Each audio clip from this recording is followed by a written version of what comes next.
Hi, I'm Dean Hughes. I'm the author of The Winds and the Waves, which is a new series of books which will be called Come to Zion.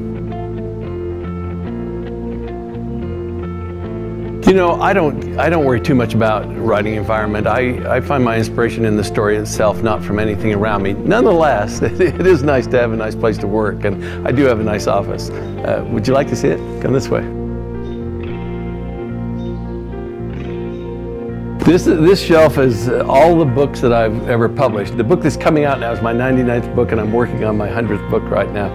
This is the first book I wrote that was published, called Under the Same Stars, published with Deseret Book in 1979. So we're talking 33 years that I've been publishing with Deseret Book. This is a precious thing I own. I got a letter from a young man, first one and then another young man who were fighting in Iraq. And they told me that they loved Children of the Promise but had a hard time getting it, and the library didn't have them over there. And so I sent them copies of Children of the Promise and Hearts of the Children. And they sent me back this flag which had flown over the headquarters of the Army base in Iraq. So very meaningful to me. You may have heard of Eleanor Kaur, who wrote the 1,000 Paper Cranes. I was sitting at a dinner or a lunch with her one time, and she took my program and folded it into a paper crane. And this is my baseball that I got for throwing out the first baseball at a Major League Baseball game because I wrote these books about baseball, and I got a chance to do that. I'm very proud of this picture.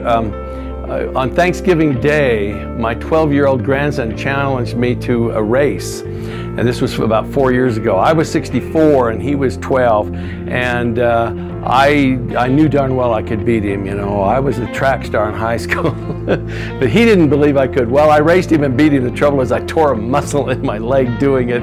This is a Rolex I got in China for $3. That was a real bargain that I got. It doesn't run though. Kathy and I served a mission. We were public affairs missionaries in Nauvoo for 2 years, and that was 2008 to 2010. And so we've got a lot of things from Nauvoo. This is actually a replica of the original temple door. And then this stone is from the rubble from down by the quarry where they cut the stone for the temple. So this is actually the actual rock that was in the original temple. I was talking to my son recently, and he said, "Dad, aren't you afraid you're going to run out of ideas?" And I said, "No, I'm afraid I'm going to run out of life, you know, because I've got too many ideas." And so often a story idea will come to you years before you get around to writing it. You know, when I was a kid, I really was a reader, and I think most writers were readers. And at about junior high age, I started to say, when I grow up, I want to write books. And so it's been a thing I wanted to do all my life. This is a particularly hard book to write, this series that I'm working on, I think, because the history, there's enough known that it takes a lot of research to get the history right, and then to get that story told, and there are fine points that you're trying to get just right.